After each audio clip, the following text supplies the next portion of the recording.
Oh, wow. How's life? Whoa. How's life going today? Steve, Robby roadsteamer here. I'm wondering when's the next insurrection, and can we storm the Burger King after this? Like, can we do that?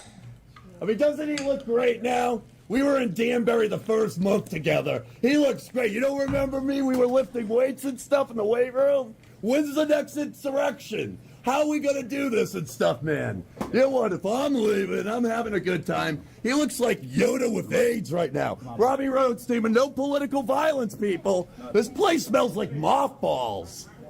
Wow, over here, where's the elevator? I'm not even going to get, like, hors d'oeuvres or something? For sure. Wow. I think this guy's coming on Bridges in a week. Wait, how does this guy make no videos? Are they all live? Why are your fans like this?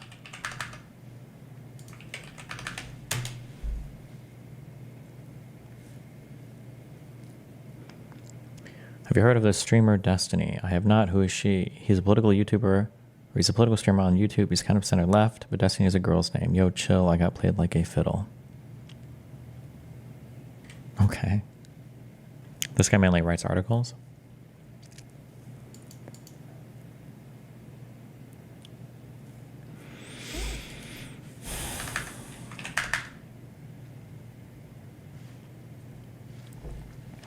Do you think any change in healthcare will substantially happen, or is it going to be 2 months of jerking the shit off? No, nothing will change. Nothing substantial will change.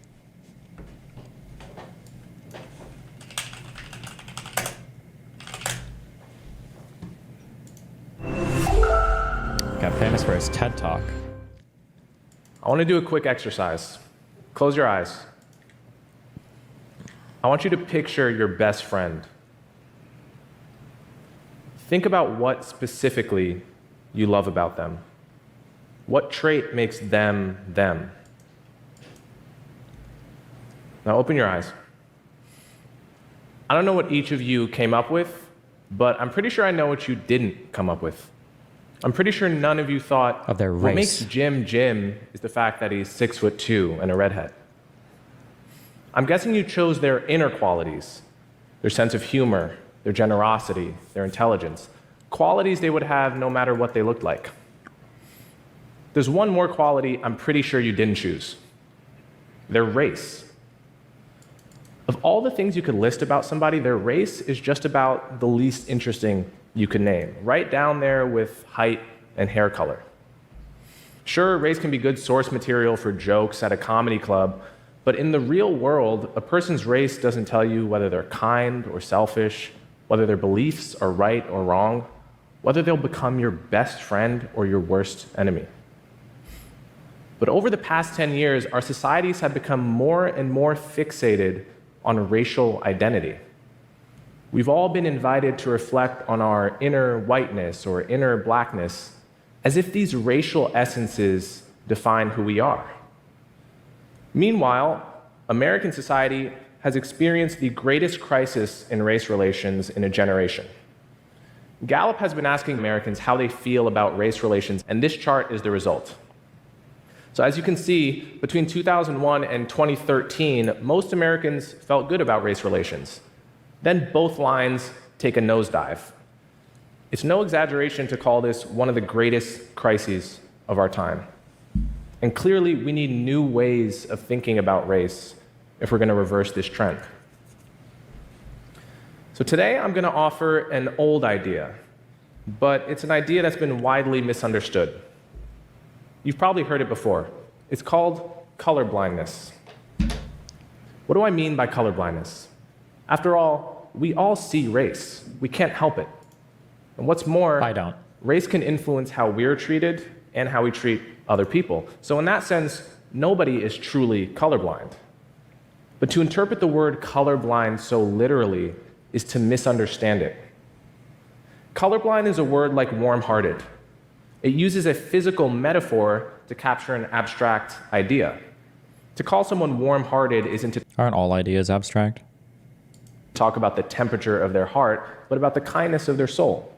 And similarly, to advocate for colorblindness is not to pretend you don't notice race. It's to support a principle. that we should try our best to treat people without regard to race, both in our personal lives and in our public policy. And you might be thinking, what's so controversial about that? Well, the fact is, the philosophy of colorblindness is under attack. Critics say that it's naive, or that we're not yet ready for it as a society, or even that it's white supremacy in disguise. And many people... Do you ever regret having to research random people for the podcast instead of doing your own thing? Well, one, I don't think this guy's a random person. And number two, no, actually, I think I'd like to integrate more of the people that I talk to on my podcast, that stuff more into stream. It's kind of weird. I feel like my podcast feels like I'm like cheating on my stream. Like I sneak away, I do this thing, and then I never talk about it here, and then I just come and I stream. I think there should be more interflow, because there is like interesting stuff that I do on bridges. It just never comes up on stream ever. But I'll probably this is like changing a bit going forward. Like the last convo that I had was with when I was like these two people that were in Scientology, and then this lady here, her uncle is it Dave Miscavige? What's the name of the... Yeah, David Miscavige. These are interesting. Yeah, these are interesting combos. I just don't talk about him much here. She's his niece. But agree with these feelings. For example, a few years ago, a young adult fantasy author came under pressure to halt the release of her new book. Why? Because the marketing blurb for the book went like this: in a world where the princess is the monster, oppression is blind to skin color, and good and evil exist in shades of gray. Now that one sentence clause about oppression being blind to skin color, describing a fantasy world, mind you, was enough to provoke an online backlash. Now, part of this reaction to colorblindness is actually the fault of its advocates. People will say things like, "I don't see color," as a way of expressing support for colorblindness. But this phrase is guaranteed to produce confusion, because you do see color, right? I think we should all get rid of this phrase and replace it with what we really mean to say, which is, I try to treat people without regard to race. Now that said, most of the pushback to colorblindness comes from critics who misrepresent it as somehow a conservative idea. Now, this could not be further from the truth. The philosophy of colorblindness does not come from conservatives. It actually comes from the radical wing of the anti-slavery movement in the 19th century. The earliest mentions of colorblindness come from Wendell Phillips, who was the president of the American Anti-Slavery Society and a man whose nickname was Abolition's Golden Trumpet. He believed in immediate full equality for Black Americans, and in 1865, he called for the creation of a, quote, government colorblind, by which he meant the permanent end of all laws that mention race. What about the other critiques of colorblindness? Wouldn't colorblindness render us unable to fight racism? Wouldn't it mean getting rid of policies like affirmative action that benefit people of color? I believe that eliminating race-based policies does not equal eliminating policies meant to reduce inequality. fuck. Oh shit. Hold on, wait. Give me 2 minutes. I gotta go downstairs and be right back up. Don't go anywhere. Or go somewhere. I don't give a fuck. Hold on.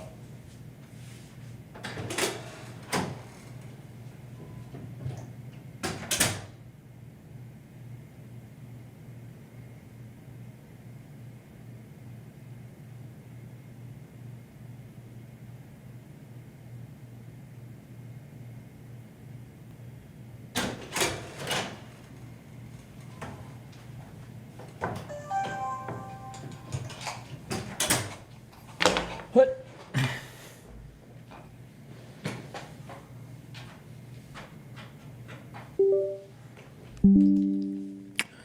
Bum bum.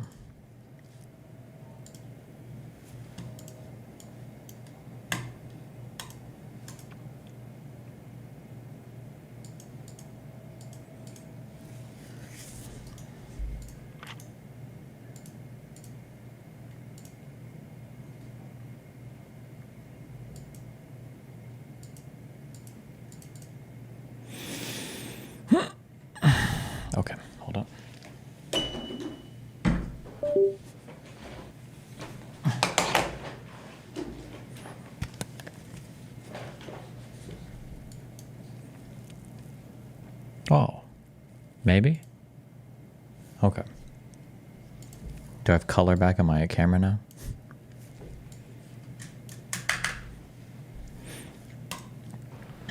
It simply means that those policies should be executed on the basis of class instead of race. Why class over race? I'll give 2 reasons. First, because class is almost always a better proxy for true disadvantage than race. Imagine we picked 10 Americans at random, and our task is to sort them from least privileged on one end to most privileged on the other. Now, there's no direct measure of privilege, so we have to choose a proxy measure. My claim here is that lining them up by income or wealth would get us closer to achieving that task than simply lining people up by race. That's what I mean when I say that class is usually a better proxy for disadvantage than race. And the second reason is that class-based policies tend to be more popular and less controversial because they don't penalize anyone for immutable biological traits. Think of policies like need-based financial aid or the earned income tax credit. These are policies that address inequality without anyone having to feel the sting of racial discrimination. I want to give you an example of a disastrous race-based policy. It was called the Restaurant Revitalization Fund. Over 70,000 restaurants closed in 2020 due to the pandemic, and this fund allocated $29 billion to help these restaurants. But for the first 3 weeks of the program, only people of color, women, and veterans could apply. So soon after it began, white male restaurant owners sued, alleging discrimination. A judge ruled in their favor, and the program was stopped. But by that time, 2/3 of the money was already gone. And it wasn't just white men that got discriminated against in this policy. Around 3,000 women and people of color were promised money before the judge stopped the program, and then unpromised that money just after. And the remaining $10 billion then went to white men who had initially been put at the back of the line. So the net result of this policy was a double dose of discrimination. Damn. Initially, thousands of white men were discriminated against, and then thousands of women and people of color were discriminated against. And it's a virtual guarantee that there are people out there who lost their restaurant in both of those camps because they were the wrong skin color. Can anyone really argue that a colorblind program wouldn't have produced better results for everybody? So I just gave an example of a disastrous race-based policy. Now I want to give you an example of a colorblind policy that has worked quite well. America has been struggling with the issue of racial bias in policing for a very long time. And a solution to one aspect of this problem is to issue tickets using traffic cameras instead of human beings. Cops can be racially biased, consciously or not, but traffic cameras, red light cameras, and speeding cameras can't. So you would think anyone interested in reducing racial bias in policing would support these traffic cameras, but you'd be wrong. Some have opposed them on the grounds that they don't yield statistically equal ticketing rates by race, and they remain illegal in many US states. So here's an example where the philosophy of colorblindness cuts through confusion like a knife. If we're guided by colorblindness, our goal should be to eliminate bias from systems that affect people's lives wherever possible, not to manufacture statistically equal outcomes by any means necessary. So my talk has been focused on America, but my message is really for any key decision maker at any institution anywhere in the world. If you care about fighting racism, embrace colorblindness. Support class-based policies. Create colorblind processes in your own world. If you're a professor, grade your students' papers blind to their names. Think creatively about how to apply colorblindness to your life. Colorblindness is the best principle by which to govern a multiracial, multi-ethnic democracy. It's the best way to lower the temperature of tribal conflict in the long run. And if we wait for the moment when society is ready for it, we'll be waiting forever. Thank you. Thank you.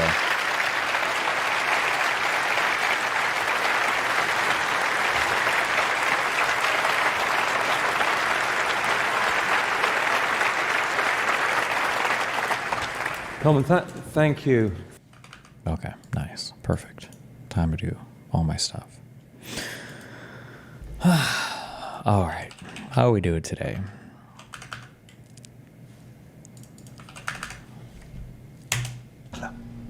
Send to Greenwich.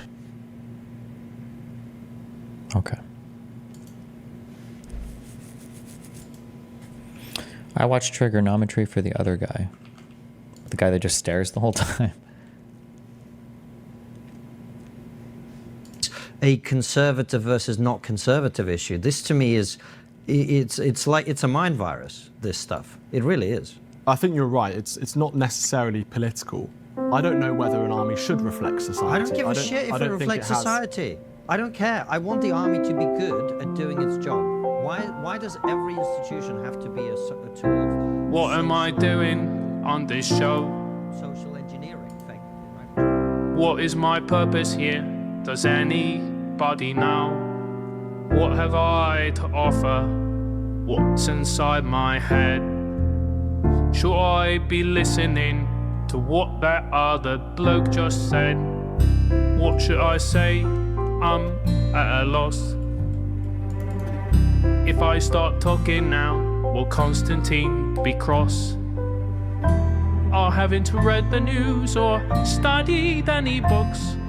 Constantine's the brains of this, so I must be the looks.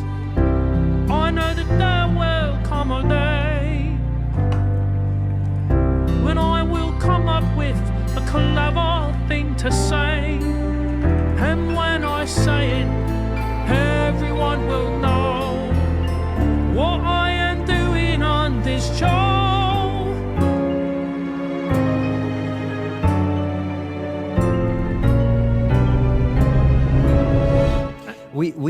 Sorry, Francis. I just go for it, to follow up on that. We, as far as I mean, I didn't know you had this here. I don't know if we have in the UK. We did have some kind of... It's fucking stupid.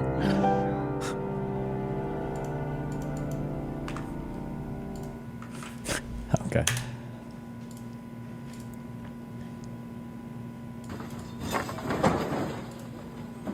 What? House moment. Whoa! Whoa, shit. Call the cops!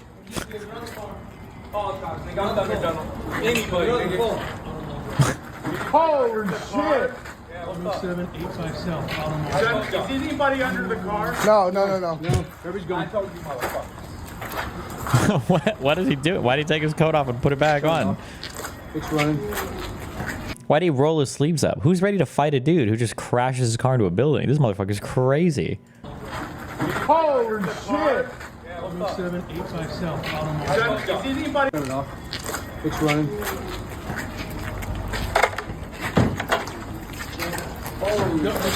Turn the car off.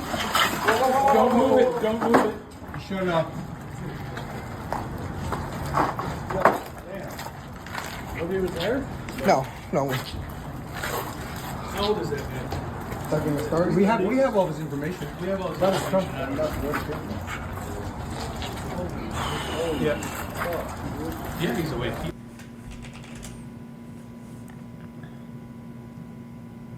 Apparently they sold him a car with mechanical issues and he tried to return it and they said no, so he threatened to do this and he did it.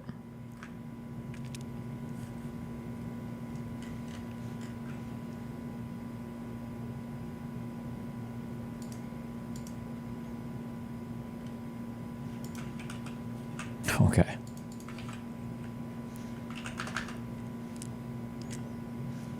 He's the new Luigi.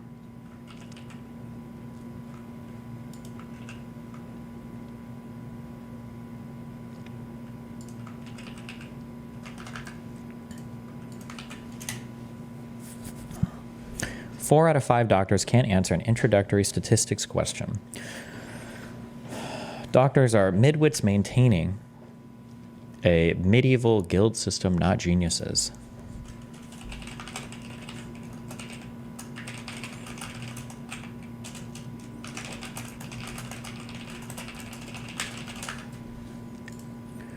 The participants, all doctors, were medical students at Harvard teaching hospitals, were asked if a test to detect a disease whose prevalence is 1 out of 1,000 has a false positive rate of 5%, what is the chance that a person found to have a positive result actually has the disease?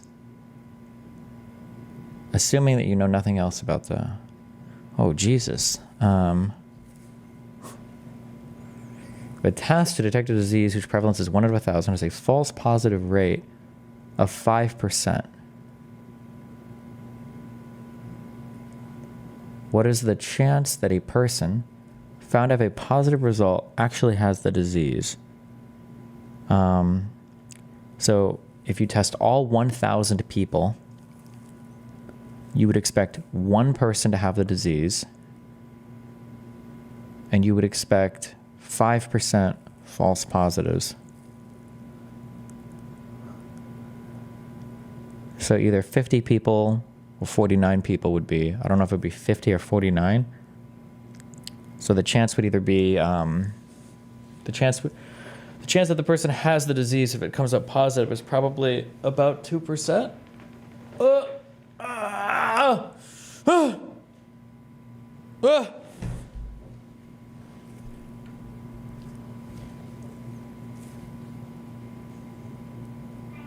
I think.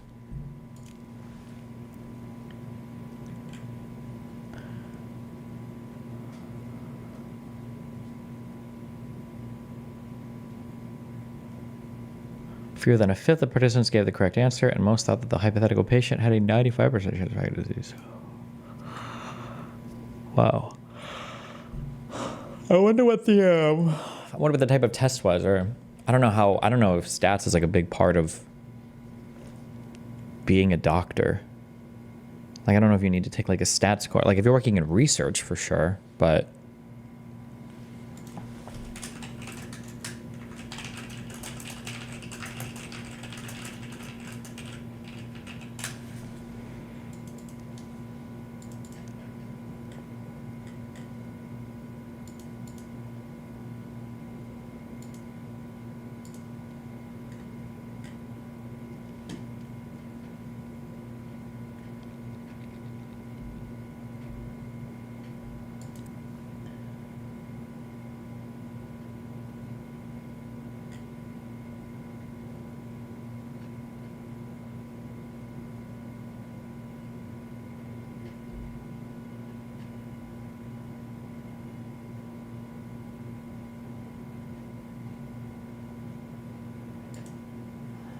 what is this guy?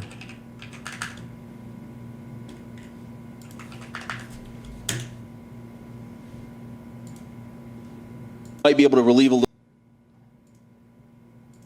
little bit of pressure on people who are paying so much for daycare, is make it so that you know, maybe like grandma or grandpa wants to help out a little bit more. No, so he said you guys will help, and then I gave back my deposit already for daycare. So I just wanted to make sure, like, how does this work? You guys aren't really not answering me, so I didn't know. Are you gonna help? Are you guys gonna help? Do I rub this like a lamp, like a genie's lamp, and you come back? I don't know how this works. Nice. Wait, now I am confused. Why does the prevalence of the disease matter? Aren't you just focused on the test results efficacy only?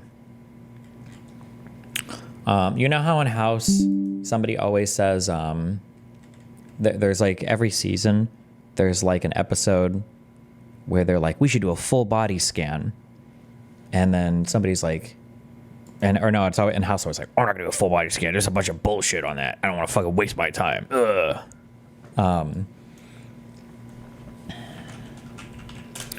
There's a lot of like weird stuff in your body. Like bodies are not like in a bio textbook where everything is the same size, same place. There's nothing weird or whatever. Like chances are, if you scan a person enough, you'll probably see something weird somewhere. It might be a scar from an old disease. It might be an artifact on a machine. It might be whatever. There's just like a ton of there's just like weird shit sometimes. There's just stuff all over, you know, whatever. probably every single medical test for one reason or another will have a false positive rate. Now that false positive rate will be low, but if the incidence of a disease is low, then you can wind up with really unintuitive things, right? So let's say that you have a disease that affects 1 out of 1,000 people. So pretty rare disease, okay? Let's say that you have a test, okay? And this test has a 99% accuracy rating, okay? This is a really good test, okay? It is accurate 99% of the time, all right? However, let's say that we indiscriminately test every single person that comes in through the hospital because it's a really accurate test, right? So we think 99% accurate. Let's say it's a really non-invasive test. You push a button and scan somebody. It's like, okay, well, we might as well just scan everybody. But is this accurate, right?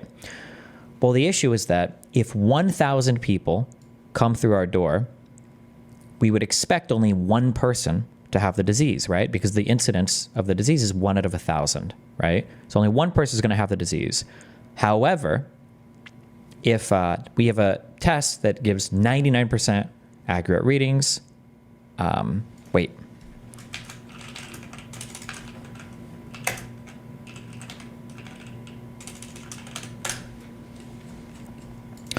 You have a test that gives 99% accurate readings. What's going to happen is if you scan 1,000 people and it's 99% accurate, then we would expect 10 of these readings to be false positives, right? So if we have 10 false positives and only one person has the disease, then we have a test that is 99% accurate.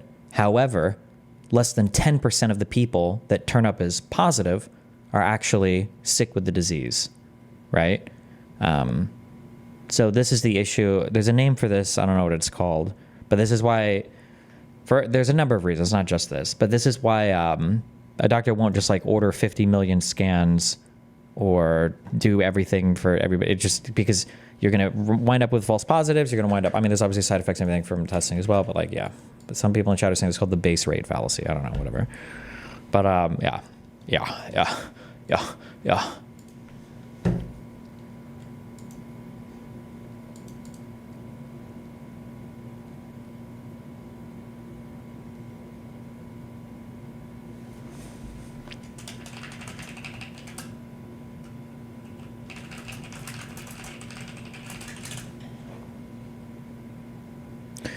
So does that mean that you can increase the accuracy of your test by just not testing as many people? Well, ideally, you're screening patients based on symptoms. So if people have symptoms and you test them, then you're going to be more likely to hit on people that are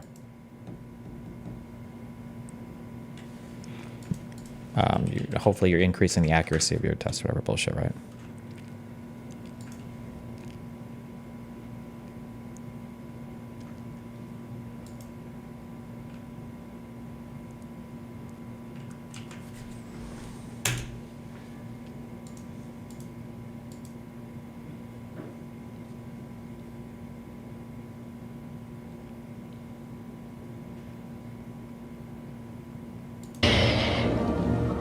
The Black One.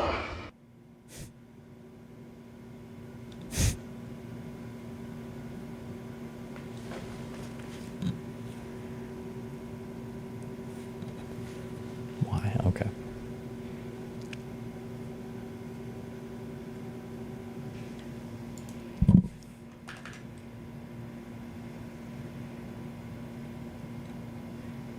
Is this why people were complaining about the COVID test? Too many people were taking them? Well, no, because COVID was genuinely super infectious. That wasn't like a 1 out of 1,000 disease, right?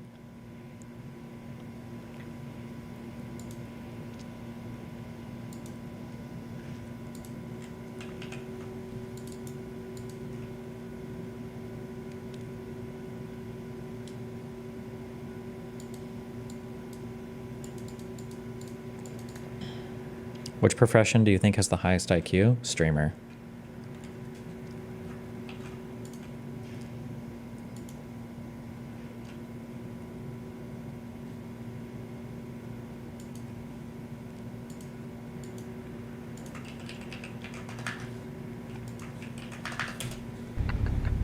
And what will you drink with that? I want a large Mountain Dew. And your drink?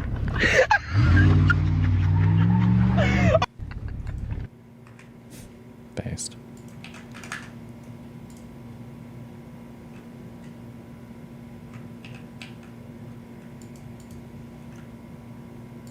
Oh no. Wait, what? Is this real?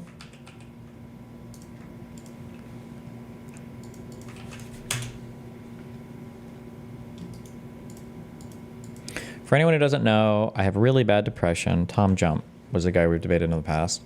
I got into a big fight with the girl I was seeing. She was really emotionally abusive towards me, but being in an abusive relationship is better than major depression. Anyway, I was hoping someone in my online community might know of a woman who is my type, 18 to 24, super cute like Rachel Brookman or Cicely Rose, who might be interested in going out with me. I'd really like to know what it's like to date someone who appreciates me. How old are you? If you're in your 30s or even late 20s, I wouldn't advise you dating 18-year-olds. There's too much of an age/maturity gap. Lance Hotchkiss, I've never felt any happiness around anyone outside of the 18 to 24 range. Being with them unlocks my emotions. No one else does. This is not real, right? This has to be troll posting. He's 36?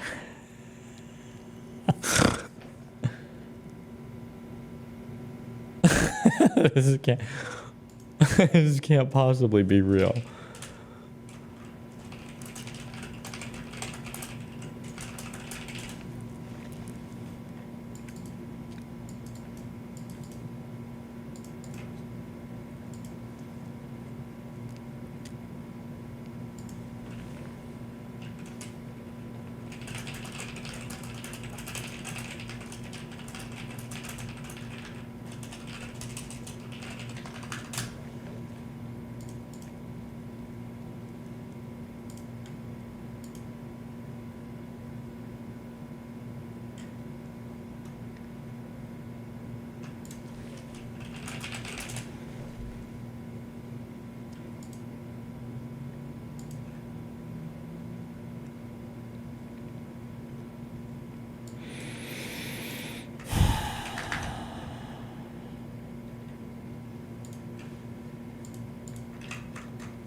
Mr. Coleman Hughes is a columnist for Quillette. He's had pieces published in the New York Times, the Wall Street Journal, the National... They rank you as less reliable than Matt Walsh. What is this? Oh, the media bias chart. I feel like these media bias charts, I even said this with Hassan, although Hassan is unreliable. I think that these bias charts, they always try to do this thing where they're like, well, if you're really far right, you're really unreliable. If you're really far left, you're really unreliable. So it's wherever they rank your... however far, whatever, they always do this. Like, oh, well, if you're centrist, you're more likely to be reliable than if you're on the edges, which is always, yeah.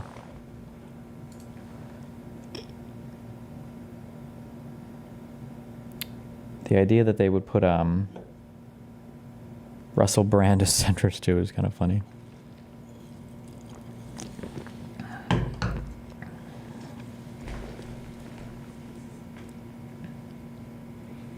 I don't know what the fifth estate is.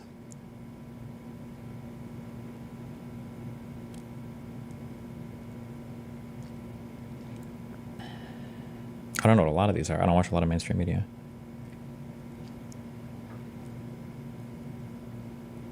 Piers Morgan uncensored? How do you even rank this? Isn't it just the debate panels?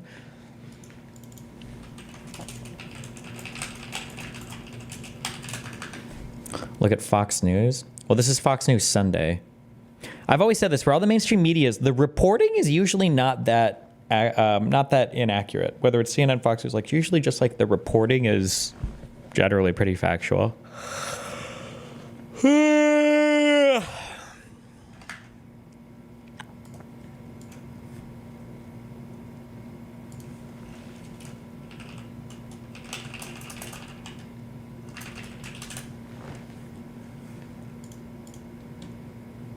This is what Coleman Hughes went mega viral for.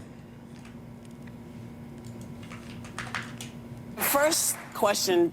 Dude yesterday who pissed me off so fucking much God, he was just acting so fucking annoying. It was after stream when I was down in the fucking lobby. He wouldn't shut the fuck up. I was so upset when I was fighting with him. So obviously, I'm upset. I reach for the most hurtful word. I call him the N-word. Everybody in the lobby just starts staring at me as this guy's looking at me. And he's like, why would you just call me the N-word? It's like, because you're just pissing me off. And the guy's white. And I'm like, fuck, I didn't even notice because I don't see race. In a more accurate way. But he doesn't have a good answer. The actual answer, well, if I'd written a book or I'd had a TED Talk on this, I would know the data, okay, obviously, because it would be important to informing my opinion about it. I think one answer that you can give is women, white women, and you might be able to get a whoopee side for this. White women, I think, were huge recipients of a lot of like affirmative action type policies and were the beneficiaries of it because they counted as a minority group and they were able to absorb a lot of those things. And they just benefited disproportionately, and it probably wasn't the best thing in the world. I think there was a split in kind of like the feminist movement. If I was more well-read on this, I could give you names. But I think like there were black feminists versus white feminists who were like, okay, that's great that feminism is like a thing, but it's really just a thing for white. How we gupping today? Are we gupping or are we gupping? How did Taps go? Honestly, I was pretty disappointed. So I decided to bring Sam Hyde. It's like a meme, and they didn't even let me in the building. No, I'm just kidding. I thought it went actually pretty fun. I thought it was a pretty funny show. Did he troll you? No, I think it was just like it was just a normal show. I think you guys got way too mindful. Was Nick on? No, he just sits in the audience. I will say it was kind of funny that one of the guys there was apparently a big fan of me, and apparently Nick has been like doing a lot to like set the studio up and everything. He was like, yeah, all that camera and audio that you're doing on your stream, yeah, we've been doing that too. I was like, nice. Also, I will say those T9 drives was the answer. Thank God. I recorded for like 9 hours on those bad boys. Easy. They format, no overheating. Perfecto. Did you get the show with 2 chairs? Yeah, I got the 2 chairs show. Tyler, why do you keep spamming the same shit? What do you want? Folks on Dev Hour mentioned that they got into Obsidian because of you. They said they'd be open having it. What is Dev Hour? Dev Hour, YouTube. Are you sick? No, I just woke up like 20. Yeah. Okay, so you... Fuck. Let me make this straight. Okay, so how did it go? You recorded for that long? No frame drops and nothing? Yep. Okay, I will admit I'm very surprised that worked, but good for you. Good for you. I'll take the L. I'll take the L because I'm a man, and I'll take it. Okay. Where do we go from here? So you're gonna use the 6K. Everything else works fine. I don't know what else. There is nowhere else to go from here. I don't know what. Okay. Nothing else was wrong. It was just finding a drive. I don't know where else. But that's okay. You got 2 minutes and 15 seconds left. Wait, why am I under a time limit? Because I don't know why. Because we have nothing to talk about. I don't know. I don't want to spend 12 hours. I just want to know how it went. I was willing to admit when I was wrong. I'm still very surprised that shit worked. Okay. But I guess I just wanted to publicly say you were right. Congrats. I'm glad you got it all worked out. Would still love to work on that studio sometime. And sorry for yelling. Wow. That's all I got. Okay. I love you. Be careful. Love you too. Wow.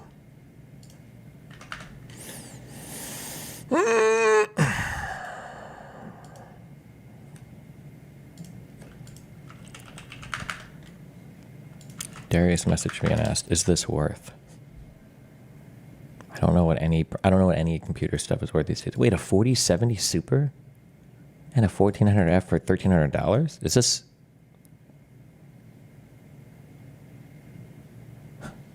This seems like a really good deal, no? Well, all right. What are we watching first today? How long is this? 2 hours. Oh, I don't know if I could do it. I tried to watch Bro,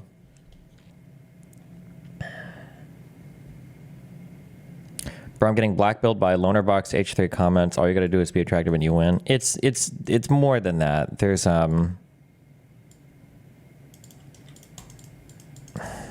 it's the dynamic that I pointed out before. I mean, I can point it out as much as I want, but I don't know what the point is of, or what it even does. The issue is that if you're not politically aligned with any communities, then you have no like large community that just like by default has your back.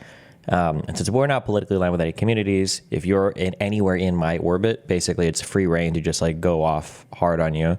And that's basically what Lonerbox is now experiencing, because Lonerbox is no longer like with the left 100% on like the crazy far leftist shit. So now he's fucked. Yeah. It's, I mean, like it's annoying. Like the goal is the goal is always like, yeah, attack the out group basically. That represents the Shi'i community of Lebanon. It started out. Watch Lonerbox? I'm okay. But for anyone who thinks I'm a self-hating Arab or anything like that,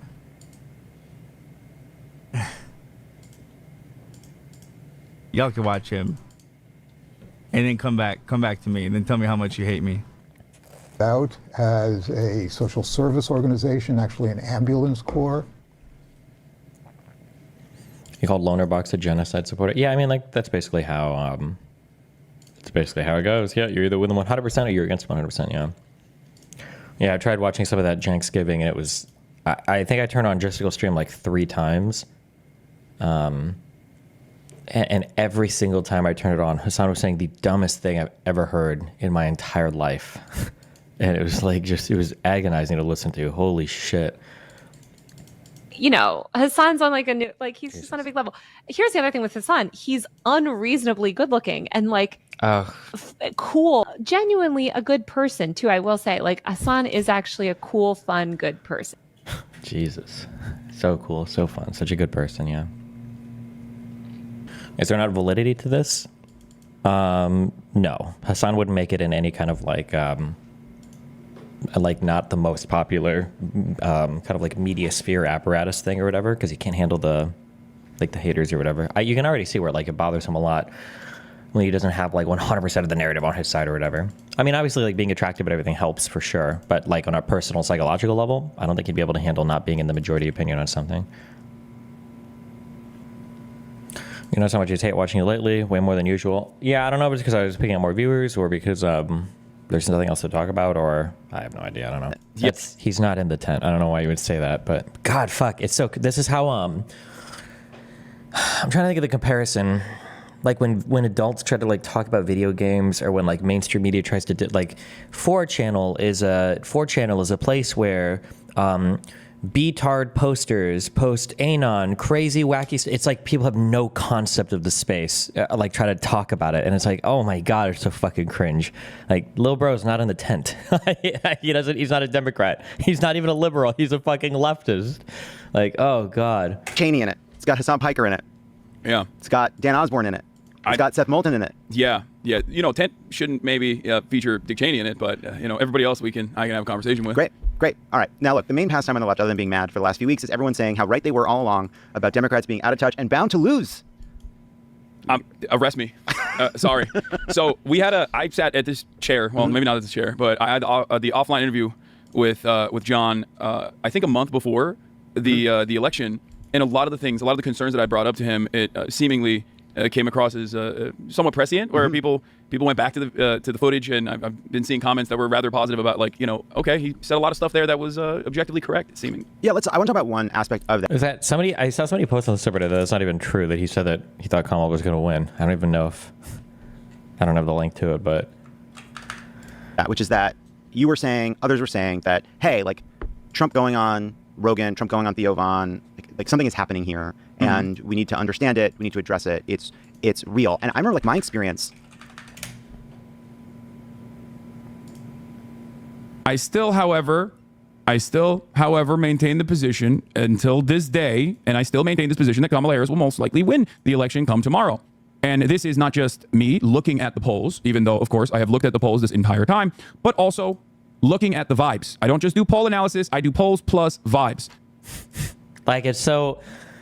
Dude, I can't live in this world. It's boring. The problem is that it's boring to me. Like, all the fact gathering and all the research and the reading, everything, like, none of it matters because you just go on and, like, I can't say anything because I'm trying to talk to these people. I don't even want to. It's just so lazy. Like, what value do you bring to the world? You're not even willing to do, like, the most basic level of research. I don't know, man. Drive through. Anyway, so now we get to listen to how much of like a fortune teller Hassan is, despite the fact that he was just as wrong as anybody else. Where is this a clip or is this isn't that like a watchful? Oh, it says this. Why do I do this? Well, the reason why I do polls plus vibes is because polls alone are not going to be enough. Okay. I have, however, learned something that's a little bit scary today, this morning. I've told you guys already, I have like a bunch of people that I talk to, normies in general. I have some high propensity voters, mid propensity voters, and low propensity voters in a place like California. And I look to who they vote for and how they vote as well, because I just want to kind of see like, a focus group basically. And my low propensity voter did vote for Donald Trump, which was shocking. And I don't know if it's because I basically kept asking him over and over again if he was going to go out and vote or not. But my low propensity conspiracy theory guy who loves RFK did actually end up voting me regardless. Okay. So having said that, however, I think that the fundamentals are on Kamala Harris's side still. Okay. I think that I have no faith that low propensity voters won't vote for Trump. It's bizarre, but he is rallying the RFK supporters. Well, now that I've talked about the Kamala Harris side of things and what I consider to be like not great campaigning, for example, I think that she focused far too much on trying to win over the white suburban mothers, and you can win them over. No one is saying don't try to win them over, but the way to win them over is supposed to be a delicate balance where you're not hemorrhaging your base of support, because you cannot let the urban pop fall apart. Okay, you cannot let the urban population, black voters, brown voters, young voters in general, voters in college, students and the like, not come out and vote for you because they are just like too bored and too grossed out by, or too depressed to go out and vote because they just constantly hear you hugging and kissing the likes of Liz Cheney or saying you're going to have a Republican in your cabinet. It's not good. Okay. It is not good. She needs white women. I understand that. I'm not against that, but there's a way to do that. Just one thing that's very hard for people to understand is just how disconnected, how disconnected the ordinary American population is from our political sphere. And when I say I think that sometimes you guys think that disconnected means that, they don't know about the exact specifics of some Supreme Court case or of January 6th or of the Afghanistan pullout being in, how that was negotiated. When I say disconnect, I mean probably 50+% of the American population doesn't know the difference between Iraq and Afghanistan, or 20% of Americans would probably think that Turkey is in Africa, or 30 to 50% of Americans probably didn't even know that January 6th was associated with an election thing. They thought it was just a protest turned riot in Washington, D.C. maybe, or it's that level of disconnect. The idea that Cheney had some huge depression on voting for Kamala or whatever, 50+% of Americans probably wouldn't even be able to tell you what Dick Cheney's role in government was. There's zero chance that there's that in Hassan's world, there's these Hispanics out there oh, essay, you hear about Cheney? Yeah, man, I hate that dude. Not voting for Kamala now. Absolutely, hombre, bro. Yeah, it's such a cringe. It's I'm a leftist, and these are the things that I care about, and I'm going to tell you why poor black voters didn't vote, and it's because they don't like the war machine and the military-industrial complex that was headed by people like Dick Cheney. Little bro, nobody in these populations, nobody's in these cohorts are thinking about this or talking about this or even know anything about this. It's it's so stupid. While simultaneously still communicating objectively popular policies to. But anyway, let's hear about how Hassan got it perfectly right. Happening here, and we need to understand it. We need to address it. It's real. And I remember my experience. It's seared in my mind of Trump being on Joe Rogan because of how my path of understanding it. Because what I saw first were a bunch of people taking clips and saying, "Wow, Rogan really didn't like Trump. Trump is a mess on this show. He comes across terribly. Rogan was like kind of giving Trump space to hang himself rhetorically. And then I watch it and like, Trump did fucking great in this interview. Yeah, he's very telegenic. That's the thing that like a lot of It was a disaster. And then you watch like Trump, drunkenly stumble his way through the 50th Glazer podcast. Wow, Trump's actually he's actually pretty telegenic here. He actually did like a pretty decent job here. Like, did he actually or... Okay. Rhetorically. And then I watch it and like, Trump did fucking great in this interview. Yeah, he's very telegenic. That's the thing that like a lot of people, I guess, refuse to factor in for some weird reason is that, yeah, he definitely rambles on. He likes to call it the weave. And even Joe Rogan made fun of him for that a little bit in the process. But like, there is something to be said about a relatively telegenic person who is able to portray himself as, I like to call it honestly dishonest, where like everybody knows he's a bit of a... Original take. Good one. Who is able to portray himself as, I like to call it honestly dishonest, where like everybody knows he's a bit of a scumbag, but he's your scumbag. And he's able to get that across to a lot of people. And I don't think that there is really anyone with that level of television presence on the Democratic Party front. I think like the most skilled orator in the Democratic Party's ranks in the last couple of decades was obviously Barack Obama. And outside of that, I think like in a lot of instances, purely from optics point of view, Democrats track is like technocratic, elitist, the Trump phenomenon with the likes of Ron DeSantis, and that was a massive failure. But ultimately, I think this goes beyond podcasts. This is something that I've been talking about quite frequently. I know the podcast thing is like the most, like that's the one that got everyone's attention. But I said this on CNN last night that you can't really podcast your way out of this problem. Like having, there was that one tweet saying like, oh, we just have 100 Pod Save Americas, but they all have to look like Hassan. Like that's not how this works. Oh, you think that one tweet might have been wrong? But the I guess so. I agree with that. It became the couple kind of like, I don't know, like just have had this devastating loss to Trump, and everybody's looking for these sort of little explanations that all feel like they just feel silly. Like, oh, we need a Joe Rogan of the left, and even saying like I don't even want to talk about how stupid that is anymore because even that has become stupid. But I do agree that like people are like, oh well, she should have gone on Rogan. All right, yeah, sure, I think so too. That would not have changed the outcome of this election. There's a larger problem to what you're getting at, which is like, why don't we have figures and where like we think they would do great on that show, and why is someone like Joe Rogan now, who was 4 years ago open to Bernie, now suddenly open to Trump? Like that's the deeper problem. Yeah, these are better questions. That's true. Like you look at like successful Democratic messengers or progressive messengers over the last like decades, and you think, all right, well, Bill Clinton obviously was successful and he like ran against the Democratic Party in some way. Barack Obama did the same thing. Bernie does the same thing. AOC does the same thing. I'm not talking about on policy. You don't mean it like also in the same direction of running against? No, but running against the establishment in some way. And just saying, and the reason I connect them is because they all did something which is demonstrated that they were not part of the Democratic establishment, both like on policy and rhetorically, right? Like that's what they all did. And I'm just wondering like like on policy, something which is demonstrated that they were not part of the Democratic establishment, both like on policy and rhetorically, right? Like that's what they all did.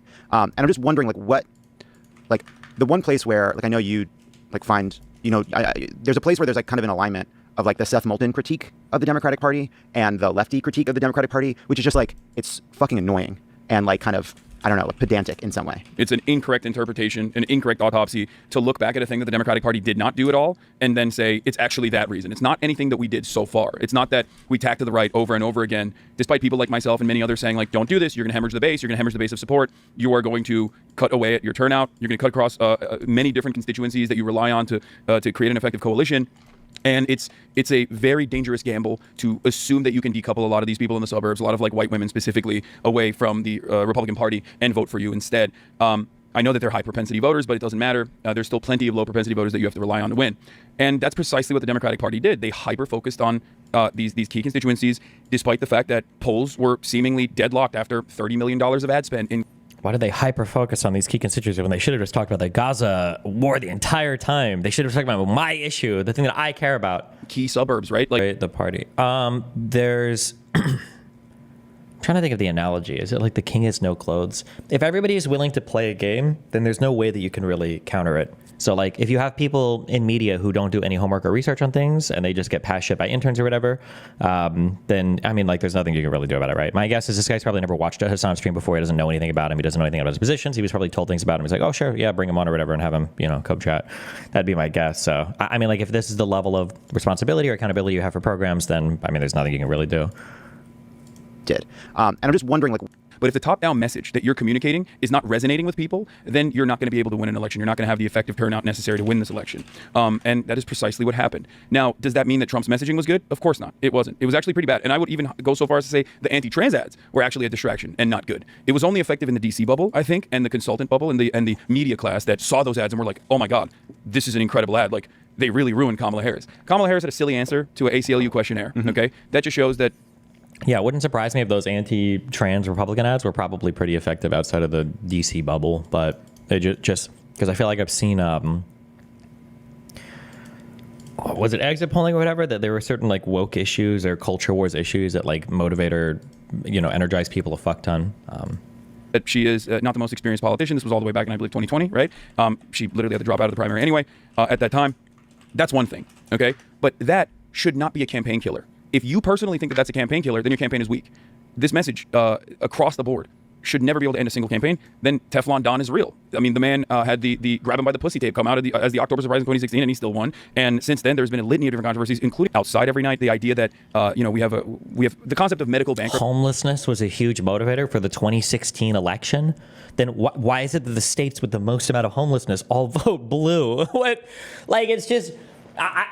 It's so stupid. Like, I feel like I'm watching like grade school analysis. Like, when did the professionals come on and do real political analysis? Like, where are those people at? Do they have jobs in this field? Like, why do I have to listen to amateur hour? Like, it feels like being a professional StarCraft 2 player. And it's like, okay, we're going to get the analysis today. And you bring on like 2 Silver League people who are like, okay, well, today we're going to talk about why this guy won or this guy lost the game. And it's like, OECD nation, like the fact that 40% of the American public or 60% of the American public doesn't have $400 in emergency spending. Like, these are all very real economic anxieties. I'm using that term specifically because it's one thing that people like to hyper focus on that creates volatility, that creates instability. This is also why I like it when people like give us an example or let's get into the weeds. Let's get into some numbers or some data, because otherwise they're just like stories that you tell yourself to. Does any of this map onto reality? Like just think about things he said. Like, homelessness was the reason why we got crushed in 2016. Well, first of all, Hillary won by millions of votes in the popular vote. Across the swing states, it was like tens of thousands of votes that would have changed the outcome of the election. Hillary was also like the relentless target of Republican smear tactics for literally decades. So I mean, like, and then all the states that are experiencing these problems the most are the states that, swung blue or not swung blue, are solid blue. So what do we even, like, what the fuck are we even talking about here? Like none of this is actually reducible to any reality or any fact of the matter. It's specifically because, it's one thing that people like to hyper focus on that creates volatility, that creates instability, and it creates they're angry. And one of the 2 major parties is not even remotely interested in addressing that anger and trying to tell them what the solution to that anger actually is and what the real problem is. Like, it's so funny. Like, it's so funny because like Democrats run on and are judged by their policy records, and Republicans run on and are judged by their attack ads. Like, what have Republicans ever done to address any of these fucking problems? Like, did homelessness go away under Donald Trump?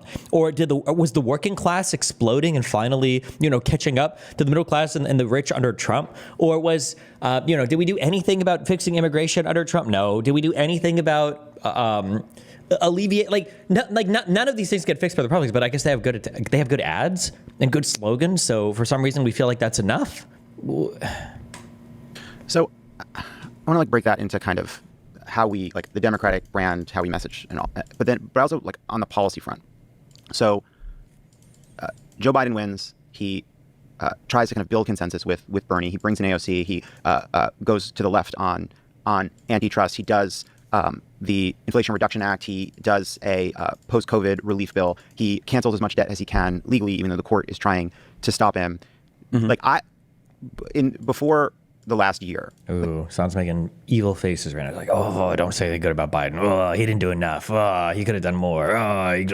What my view of this is Joe Biden, this consensus Democrat, right? Actually, to the right of the consensus for most of his career. Kind of somebody that had to be kind of pulled to where the party was going. Did something extraordinary, which is he adapted, he changed, he governed in a much more progressive way than I think probably than I expected. I hope that you expected. Oh, absolutely. And it seems as though whether it's because people didn't feel it or people didn't believe it or the way Democrats talk about policy isn't effective, like, it didn't seem to matter in terms of how people viewed like the Democratic response to the economy, right? They were so angry about inflation, they were angry about a bunch of other issues, and it really didn't matter what Joe Biden said or what Kamala Harris said. They were held responsible. Or what they did. what they did, right? Because it didn't matter what they did. At the end of the day, the policy didn't matter. Wondering how you explain that, right? Like, it seems as though Joe Biden tried to listen to this exact critique, and it didn't matter. So yes and no. I do agree. There are plenty of things that Joe Biden did, like beefing up the NLRB and letting the FTC rain hell upon these monopolies. There's two issues there, though. One is, I think, something that you will agree with as well, that the Democrats don't campaign year-round in the same way that Republicans do on key issues, and they do have a massive communication problem. That could potentially be solved by having a more robust ecosystem and more collaboration with even the likes of yourself and maybe even someone like myself as well. And they need to always be on. They need to always be counter-messaging against the anti-immigration very meaningful ways, and they very rarely take anything in return. Why is the Democratic Party not pushing this counter-narrative? And they never did. Instead of pushing that counter-narrative, which is based in truth, and talk about how undocumented migrants are responsible for less crime per capita than natural-born U.S. Pretty sure they do say this, but then we just get Lincoln Riley, Lincoln Riley, Lincoln Riley, Lincoln Riley, over and over and over and over and over again. Is it Lincoln or Laken Riley? Like, you know. Citizens are, or that fentanyl being trafficked across the U.S. borders are actually not coming in the knapsack of a otherwise law-abiding abuela, but instead it's coming from regular points of entry trafficked by American citizens. 90% of the people that are being apprehended for chemical compounds necessary for fentanyl or direct drugs that they're trafficking across the border are American citizens. Like, this does not track with the... Like, does he say anything, or is it just like a... If I manage to get on this show, is it just going to be me? I should just like write down the wildest shit in the world. Like, oh yeah, like I definitely think that if Obama or if Biden or if Harris or if anybody else, I think we should have just like missile struck probably like the most dense Republican areas in Michigan and Wisconsin. And I think if we just blew those areas up so that the voters were all dead, I think that we would have had a much better chance in the election, because obviously you've got, way fewer people showing up at the polls to vote for Republicans. Is he just going to be like, oh, okay, yeah, that's definitely some interesting analysis. Yeah, maybe,